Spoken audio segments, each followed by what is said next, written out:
I suddenly saw an opportunity to make a movie that was really exciting visually, that was genuinely character-driven, that was smart, that had heart, and was also a great ride. I was watching a Discovery Channel special on volcanoes, and I thought, how great would it be if you could design a ship that would go down through the magma like a submarine would go through the water and get into the bowels of the earth. We used to joke about it, that we used to go to heaven, all the astronaut pictures, space pictures. So we used to say, yeah, we used to go to heaven, now we're going to hell. My pitch was, I want to write one of those great 1960s sci-fi movies where smart people figure out what's wrong and then smart people try to fix it.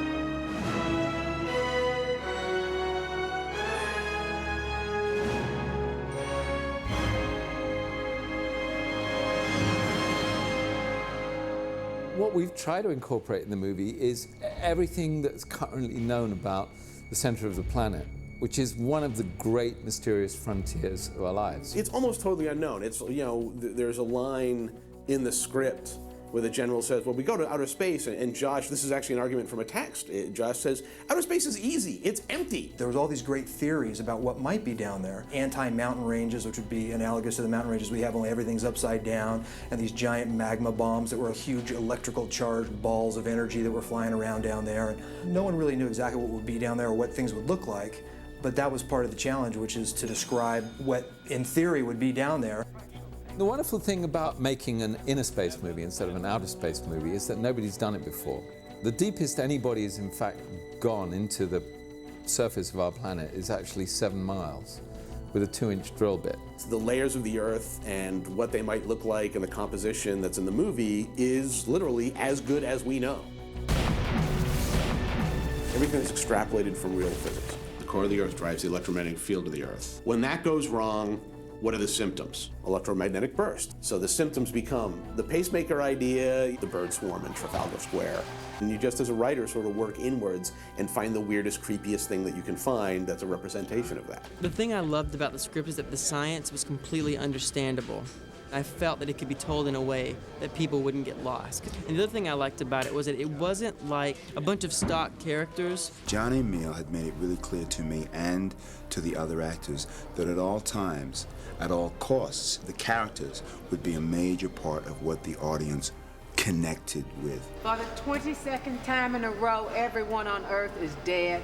Because John is Royal Shakespeare Academy trained, he actually directed there, his focus was the characters. So he was really good about, I had a big section about, self-propagating virus bots on the web. And he's, John, we really should focus about whether these relationships work or not. No, this is all great. Over here, John, characters, dialogue, and sort of drag me back. He's known as an actor's director and a storyteller.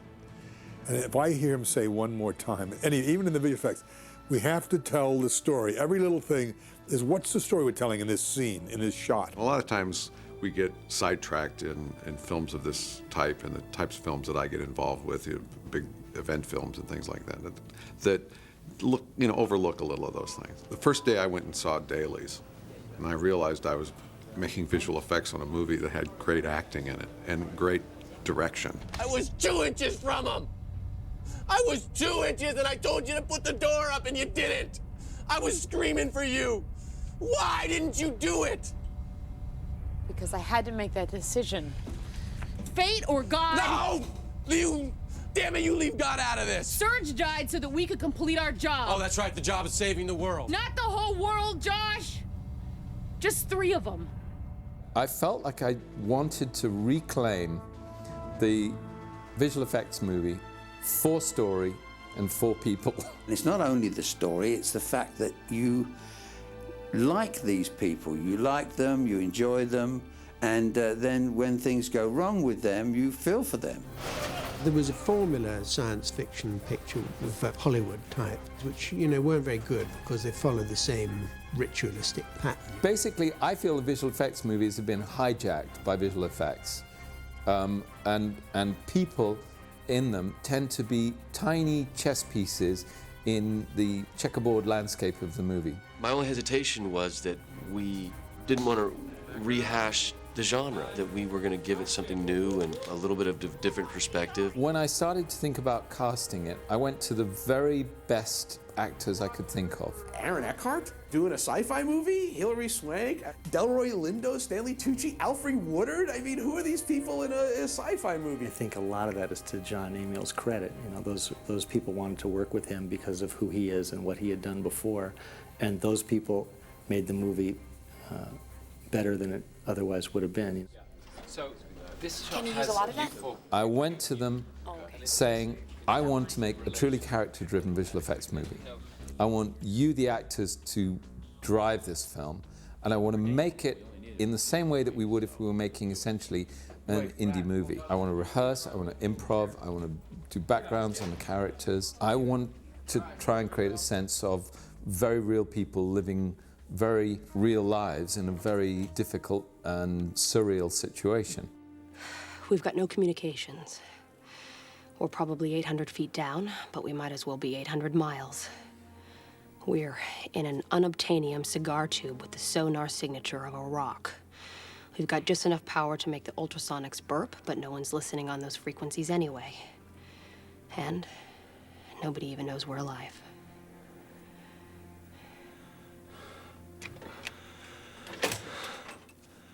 Okay. Give me a minute on this one. The thing about doing a movie that's special effects where you don't get to react to anything, it was more challenging than I thought it was going to be. So much of acting is reacting, and so when you're sitting there and you're not reacting off of anything except an idea of what it would look like, that was a bit challenging. I have to tell you this really funny story. The other day, Alfre and I saw a city that was being destroyed by this cloud of superheated steam, and it occurred to me, like, while we were doing it, she was behind me. I was like, we need to coordinate our reactions to this because one of us could be doing this and one of us could be like this. And that would look so ridiculous. And I've never had to act, you know, to something that wasn't to some abstract thing like that. The scene where my captain dies. Usually when a scene like that happens, you have the person in front of you or someone's telling you that someone's died. I'm sitting there in this cockpit with no panels because the camera's there, and I have to pretend that I'm looking at his heartbeat. And all of a sudden it stops, and I have to react off of nothing there. I have to pretend that I see his heartbeat. I have to pretend that it flatlines. I have to pretend everything. The process of making a shot from storyboard to visual effect, it's very laborious. It's like making a painting with hundreds and hundreds of different layers. The entire world had to be created essentially in the computer. And so that put me in a place of tremendous dependence on visual effects. And I don't like being dependent on anybody when I make a movie, other than my own judgment. We're traveling to the center of the Earth. No one's ever seen that. We don't know what it looks like. How can you envision that? It's like a crystal Grand Canyon. The phenomena that are encountered on the way down, at one point in time I could see them as if I was watching the movie, and I felt like I kind of had to do that in order to write. If you see it in your head and you can imagine that you're in the ship and you can imagine that you're going down through that. As I read the script, that's it. I have the picture in my mind straight away. There might be an argument as to how the directors saw it and what I say I saw. So we'll come to some arrangement on that. We were cutting in storyboards, which can sort of throw you when you're working on. You suddenly cut to a pencil drawing of something dramatic that's happening. This process is very dependent upon the imagination of all of the people involved, and as with imagination, it's very individual. We turn something over to the editorial department, and these guys, they're used to making cutting decisions that are very specific, and somebody said, if we can't see it, we can't cut it. We build each scene, digit by digit, you know, little bit by bit, for months, and often don't know how it's going to look until all of a sudden we put it together, we put it on the screen, we go, oh, or we go, that's it. With a guy like Greg McMurray, it's a steady process. You make progress all the time. Sometimes I would shoot shots that were completely live action, that were being dovetailed with his shots that were completely computer generated, and sometimes my shots were partially live action and he was adding computer generated segments to those shots, backgrounds or foregrounds sometimes, or who knows what.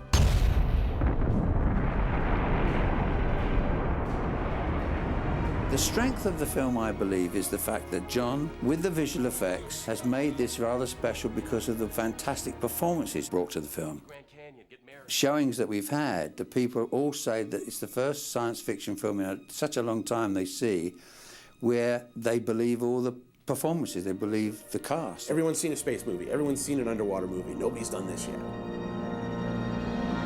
Certainly no better feeling known to a film director than the moment you dream an image with as much intensity as you can possibly muster. And then finally you open your eyes and you see that image on a screen 40 foot by 30 foot. That is about the best feeling there is in the world.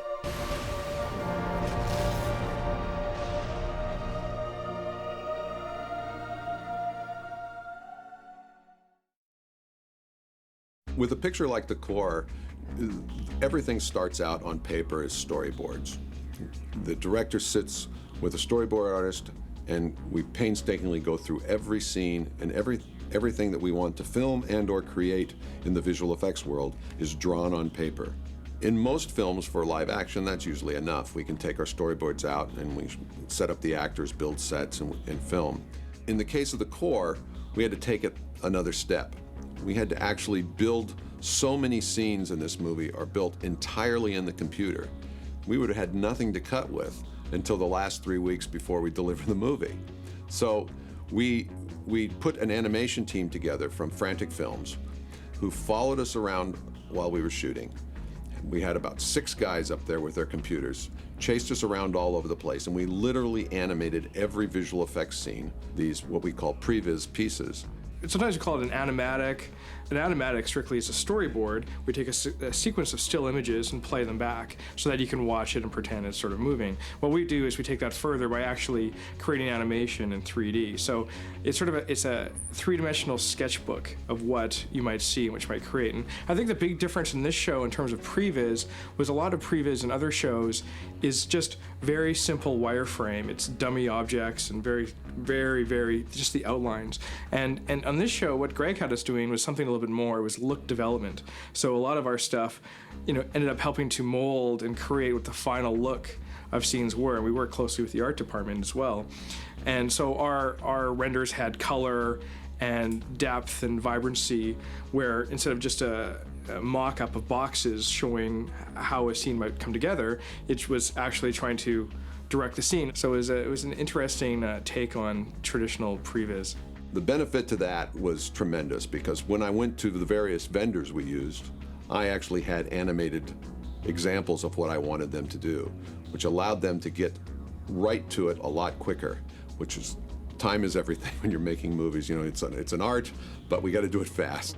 And so when I could take to the various vendors that we chose to work on the picture, these animated sequences all laid out the way the director had described them, even to the extent of having colors and lighting and things like that in place, it gave them a much quicker idea of where they needed to go to deliver us our final pieces on film. We used that to great effect, for example, in the a sequence in which the shuttle crash lands in the LA River. We used the previses to figure out the angle of descent, the way in which the shuttle could thread the needle between the varying bridges. One's too narrow and the other's too low, and one they just have to get the nose down just in time. So previses there were a very important tool for us before we went to the next stage of actually creating the visual effects. All of our work was based off of the previs that Greg had done with Chris and the guys at Frantic. And that was sort of our starting point, our jumping board to go off from. Like the Diamond Field, for example, that was all pretty laid out as far as the animation and then the motion, the shot design. The previs was really great to start off from, because it was pretty much, a storybook to go from for camera movement and the animation for the ship and for any of the major items in the scene. We created all those pieces in a fashion that they could be actually cut into the movie. And for many weeks, that's how our editors put the film together, with these animated pieces that would represent what we would ultimately end up with in visual effects. So this is what we get from that. We can work it all out. The way I would do it then, we would say, This is fine up here, but we need it to run a little longer. So we'll freeze it, and we'll drag it up. And so it goes so far with an end on it, and then they will make this ship do all the tricks it has to do to get to the length of the shot that I want. And we could hammer through whether we had made something a little too fast, a little too slow, and really kind of tweak things into place before the big money was spent creating them in high resolution in the photorealistic manner. When the core of the Earth stops turning, we wanted to show that little things started happening in different places.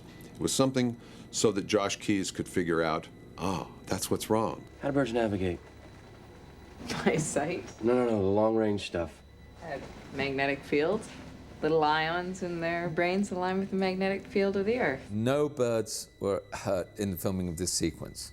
So we wanted to build a sequence in Trafalgar Square where just little by little, birds started getting out of whack, flying into things, crashing into the statues. So we sent our second unit to Trafalgar Square. We were given a number of plates with people yelling, screaming, and running in Trafalgar Square, and we had to devise ways of integrating three-dimensional birds into panicking crowds. To start with, we created a three-dimensional model of a bird. From one basic pigeon, then we created a number of variations, both in shape and color. We devised a way of color coding our birds according to their position in three-dimensional space, where they would end up being, so that even though you had thousands of birds on the screen, you could quickly identify which ones were behind and which ones were in front without us needing to go through all the work and painting out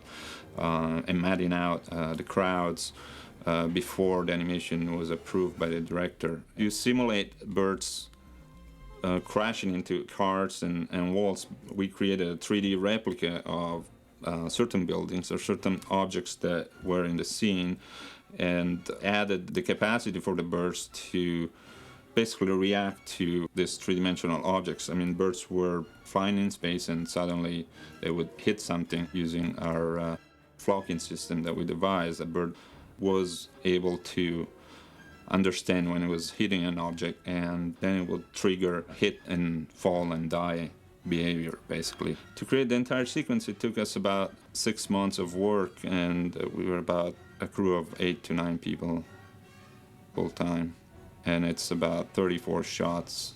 Anybody that's been to Trafalgar Square, and seen all the pigeons that are there, if they take off, they just fill the sky.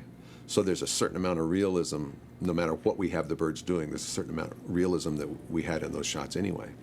I will confide in you that if you look very carefully at the Trafalgar Square sequence, should I confide this? Yes, all right, I will. You will find a fish in a place where no fish ought to be. One bird is in fact a trout. And I'm not going to tell you where it is. You can go looking for it. But there is a point where what should be a bird is in fact a trout. And it was put in as a joke, and we left it there just for the fun of anybody who cares to sort of step frame on their DVD players. One of the activities that takes place on the surface of the Earth that really makes us believe that our heroes need to get this job done is that we needed a few disasters to take place. We wanted a scene that said, big natural disasters, they're getting bigger and bigger, and they can wipe out a city in a flash. I had to come up with a way that we could make quick work of Rome, basically. We all went to Rome this last summer, and the director and cameraman and myself and a little production team, and we walked around and we picked these various locations that we were going to use as our Rome destruction. The idea with this kind of thing is always that you do something that you recognize in a quick blink, and then you don't have to spend a lot of time getting the audience familiar with where you're at or any of those type of things. So we chose the Colosseum to be our big climax for these natural disasters that are plaguing us in our story. Obviously, we couldn't do anything to the real Colosseum, so what what we decided to do was build a miniature of the Colosseum. One of the things we always joke about in visual effects is you got to blow something up or you're not having any fun.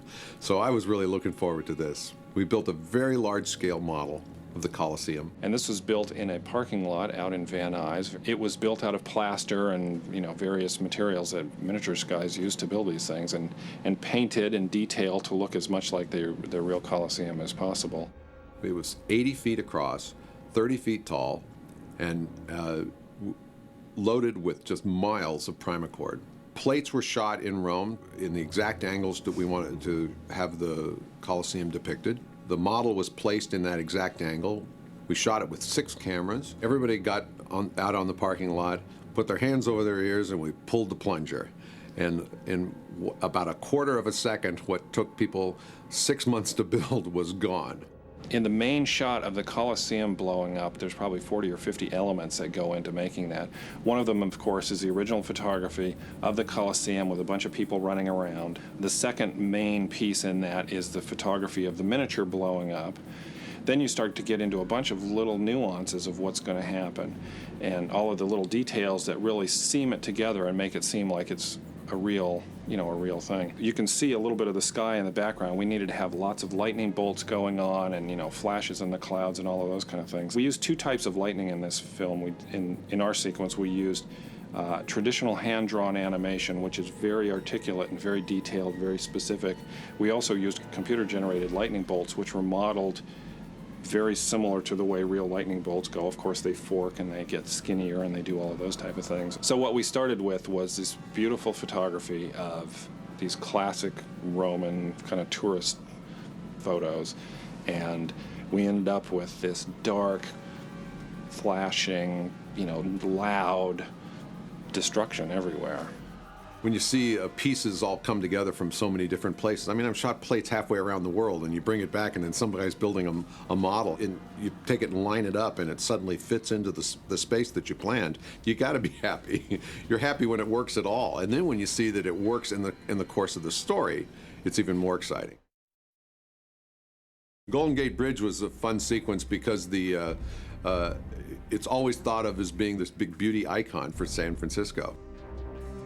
So we wanted to photograph it in a way that people see it. They always see it from, the big aerial view with San Francisco in the background. What we envisioned here, though, was this microwave intense beam that literally slices through the center of the bridge like it's not even there. All of this was shot on location in San Francisco. Greg, the visual effects supervisor, and Jon, the director, went up in a helicopter and shot a number of background plates for the wide shots. We took those background plates to Computer Cafe to work on. We had to develop a look for the beam. That was the first important thing, was deciding what does it look like when a 1,000-foot beam of energy causes water to boil in something as vast as an ocean. And that was actually a pretty big challenge, because in real life there'd probably be intense amounts of steam. It's very difficult to sort of depict that amount of energy and not have the shot be cluttered with things like steam. Would this beam have a wake, for example? Would it cause a wake? Does it depress the water?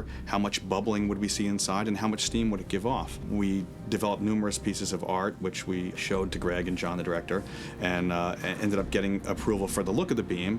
And at that point, we went through applying it to each one of the shots in the sequence. We contextualized the picture again with a person or a little group of people. In this case, we picked a guy that's just sitting in his car, stuck in a traffic jam, and he looks up and he sees static electricity popping off the wires. And then he looks down, all of a sudden one of the giant 36-inch diameter cables is flying right towards him in the car. And then we cut right when it hits the car. In that particular shot, there was the background plate that was shot on the bridge. We actually went to the bridge, hung off the left side and the right side to get a view of what we would see in the background without the bridge there as much as possible. And we made a still painting. We had matte painters remove the piece of the bridge at the end and create a background plate that is what we would see from the far tower of the bridge, and everything forward of that would be not in the shot. We then have the element of the fella sitting in the car that was shot on a stage right here at Paramount. And behind him, we see a computer-generated bridge area and all the suspension cables that we made in the computer. So it's a combination of many elements. It's a background painting, it's the live-action photography of the gentleman in the car, and it's several other cars, some of them eventually exploding, and the computer-generated roadway and cables, along with several other cars that were shot here at the Paramount lot. And we combined all that at the appropriate time, have the explosions go off, and create the final shot that you end up seeing on the film. In the final shot of the Golden Gate Bridge sequence, the beam is actually finished slicing through the bridge, and we see a very wide-angle shot of the bridge itself collapsing. In that shot, we took a background plate that was photographed, from a helicopter, and that presented certain challenges to it too. We had to make a clean plate. Normally, when you're affecting something in a live action sequence with a computer, you have to remove the thing that's there that's not really going on. So our first step in that sequence was to remove the actual Golden Gate Bridge, or the section of it that was going to collapse. So in order to do that, we created new water surface for the bay. Once we accomplished that, we go ahead and add a computer-generated bridge along with cars and quite a lot of elements. We've got the beam elements with the beam itself and the steam and the wake and splashes and boiling water. We also created one end of the bridge completely in the computer. And on top of that, in this particular shot, we had to add quite a lot of falling cars, exploding cars, splashes in the water for each one of the cars. I mean, there's thousands of cars in the bridge. Each one hits the water and causes a little splash. So it's quite a bit of work in that shot, but one I'm very proud of. One of the most amazing things that I get to do in my business is see lots of little pieces come together. And you don't quite have it all together till you see it with the sound effects. And when I saw that giant piece of cable come sliding down and then cut back to this wide image and cars and explosions going off, I felt like it was real. In our story, there had to be one point where we stop the ship and everybody gets out. And that, in our story, is in the geode. The geode is described to be a giant rock bubble in the middle of the Earth, thousands of feet across, that's coated on the inside with crystals. We modeled that after what we've all seen at the little gem stores, a little geode the size of a basketball or a softball or something like that. But we took that and we said, what if that was 2,000 feet across? Our big challenge in the geode sequence was one of scale.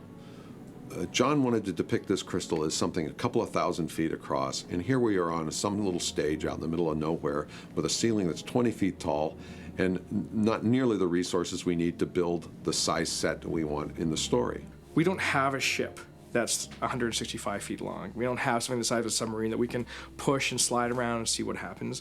We don't have, crystals that weigh hundreds of pounds. I mean, a crystal, that would fit in your hands would be a few hundred pounds. These things are 20 feet tall. So we had to, come up with ways to do that in the computer. So the whole idea of smashing the ship through crystals, having these huge heavy things fly around and look real, having lasers interacting and pushing that through, having dust and debris fly up in the camera, were all challenges we had to take on. We kind of took on the challenge of creating sort of a virtual background to shots that were just of a little part of the ship. We built just a small part of the ship and a little bit of the set, and then everything around it would be all computer generated. Jon designed a couple of shots that allowed the camera to back off and get far away to show us how small Virgil was in this big environment. We had a little piece of set that we dragged outside. The second unit crew shot some actors in the Terranaut suits, setting up the shot, and the camera pulls back beyond it on a large crane. Of course, we're outside in Vancouver. It's freezing. It's windy. It was raining a bit, of course. And so the crane is swinging back and forth a little bit. And if you look at the footage, you can see how, as we pull back out of it, that the camera's swinging back and forth. And it only stops about 50 feet above. So what we had to do is we had to track the whole scene. In order to track it, we had to have reference objects in the scene that could give us an idea of how to extend the scene and how to continue the camera move. So Greg had this idea of using traffic cones with lights in them. So he set up in a grid array, measured out all of these traffic cones, these orange bright traffic cones that we could use to get an idea of how the thing was going to move. So as the camera pulls out, we shoot this reference plate, and then we had to build the edge of this gigantic cliff, crystals, and we had to continue the move all the way out so that we're, 400, 500 feet away. Very little of it, just a little few crystals right in front of Virgil where the actors are standing. That's the only part that was real. I don't know. No. I think you're wrong on this one. I do, with all due respect. Could be some kind of electromagnetic No. storm. Their equipment would be able to handle that. Hey, Doc, have you... Hey, guys. Yeah? Hey, Danny, did you know that Acker's had a crush on you for over a year? Doc. Acker, Danny's had a crush on you for over 8 months. Really? You guys do me a favor, will you? You take my credit card, go to the Four Seasons, get a sweet bottle of champagne. Are you serious about this? Yeah, you deserve it. Go ahead. Thanks, Doc. I really owe you one.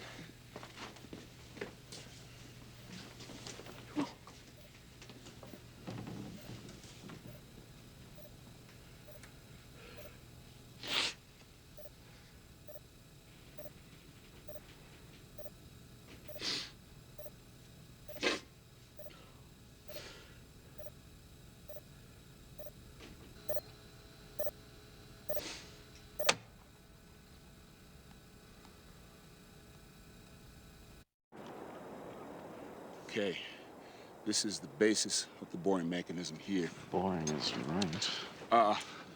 I'm basically combining high-frequency pulse lasers with resonance tube ultrasonics.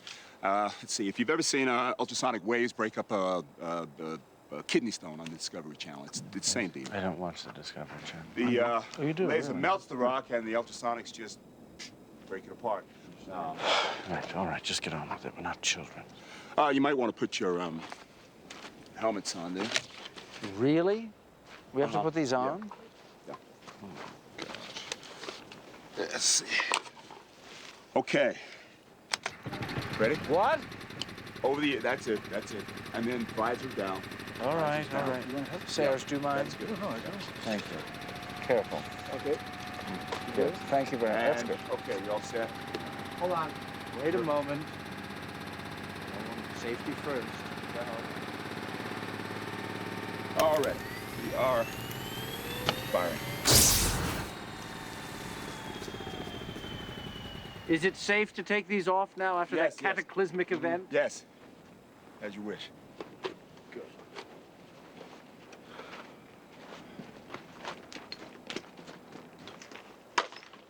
Where is it? Where is it? That's it? Is that it? That's it? So, how is that for you?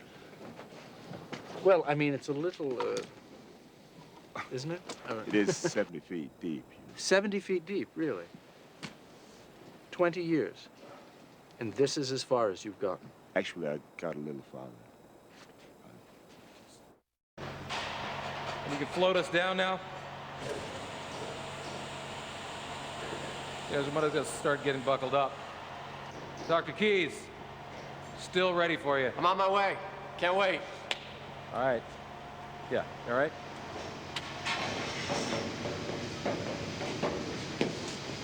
You call? Yeah, John, can I talk to you now? Yeah, you need to replace me. I mean, I can't be on the crew. Why is that? Well, because, well, first off, because I'm not that good in groups. You know, I'm not like a, locker room kind of guy. And, I mean, I think really between Iverson, Zimsky, and I think you have all the leadership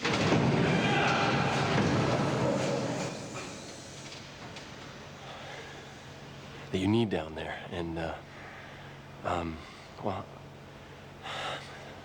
I'm claustrophobic. I have been ever since I was a kid. I can't get in an elevator without breaking down in a cold sweat. Son,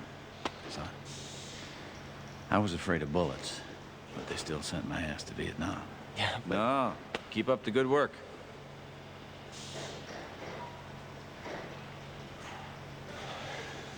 And the molten slag is expelled by the impellers through these manifolds here, which gives us steering and propulsion, I would say, with a top speed of 60 to 75 miles per hour, theoretically.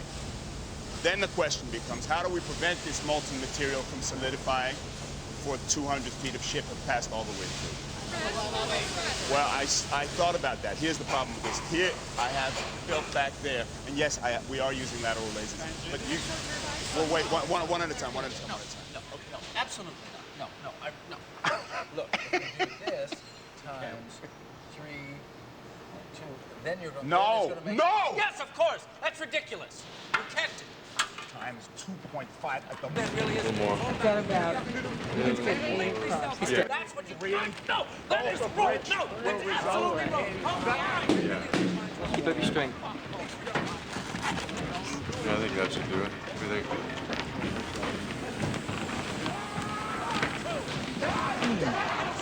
This high.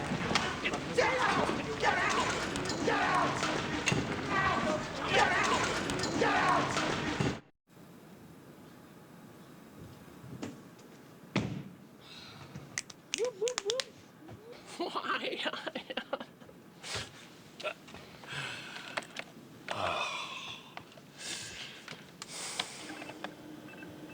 So what's all this? It's called VirusBot. It's a computer virus that'll seek out files anywhere on the web that contain keywords we designate and wipes them out. It's pretty cool. Back in '99, a primitive version was used on the German internet. This is my kung fu, and it is strong. Hopefully we can contain the media. I'm pleased. Yet I'm incredibly creeped out at the same time. Well, it won't last forever. Once information reaches a critical mass, it's gonna be like putting a Band-Aid on the Hoover Dam. Well, we only need it for a few weeks, so do it. But Rat, hold on. General, don't you think that people should know? I mean, it's the end of the world, and people should have a chance to take care of things, you know, go to the Grand Canyon, get married. Am I the only one this is killing to keep a secret? The president wants people to live out what may be the last few weeks of their lives with dignity. There's no dignity in panic and flames and riots. So, do it. Please, Mr. Rat.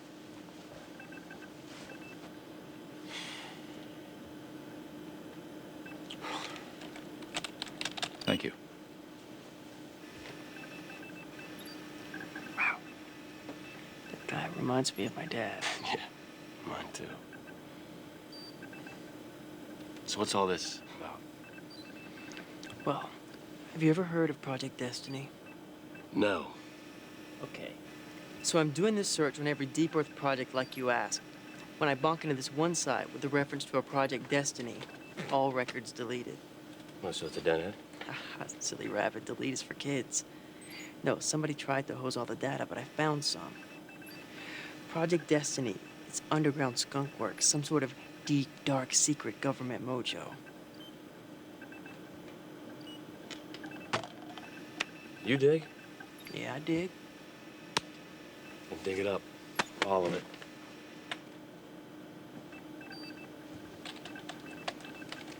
And, Rat. Yeah?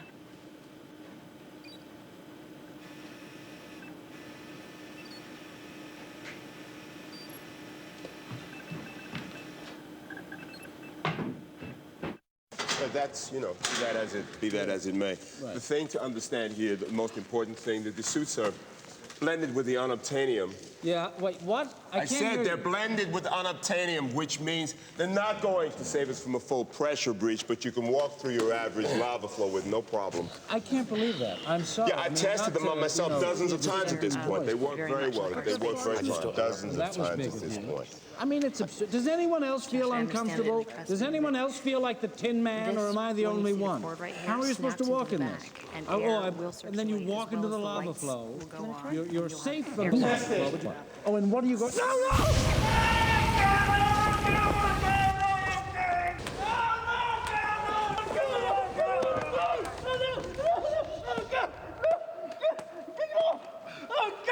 Did you see that? Did you see what he did to me? Did you see? You tried to kill me, you son of a bitch! See? It works. Dr. Zimsky, you know... What? Well, I think he doesn't like you. He really doesn't like you. Are you okay? I'm fine. Thank you. I'm fine. Thank you. Man, it's decaying faster than we thought. It's just the start. Soon there'll be EM spikes and microwaves will break through the weak spots. And All right. This is nothing. Get this ship in the ground now. With respect, sir, we can't.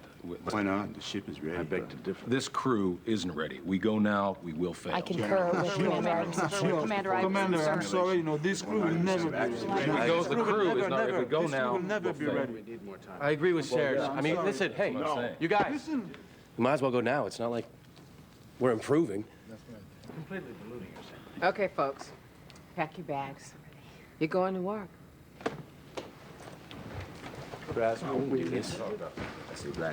No, we just do the best we can. You guys. Try and keep these guys off each other's throats.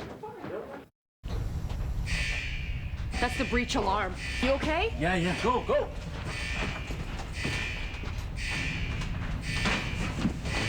I think it's engineering. God!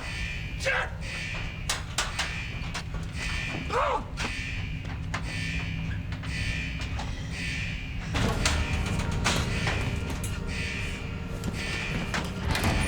Brad, the breach is in your compartment. Yeah. Where, Beck? Where? I can't localize it, but it's definitely in there. Okay.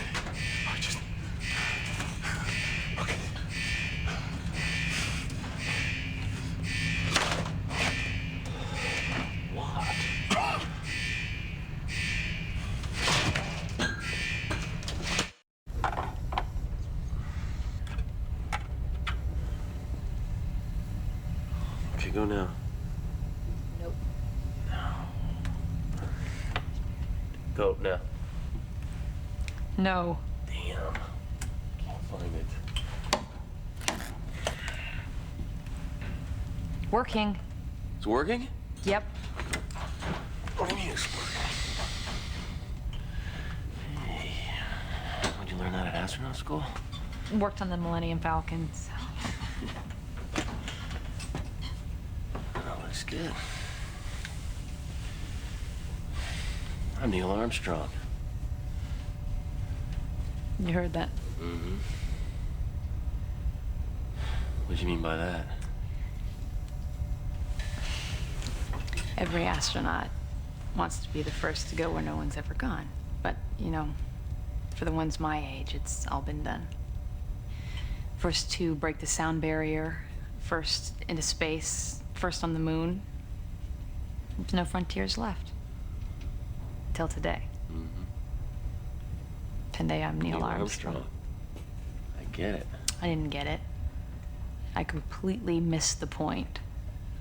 Yeah, I was looking at the glory and missed all the other stuff. Iverson tried to tell me that. Now I got it. Right? Whether I'm ready or not. I'm sure the people in charge have full confidence in you. Thank you.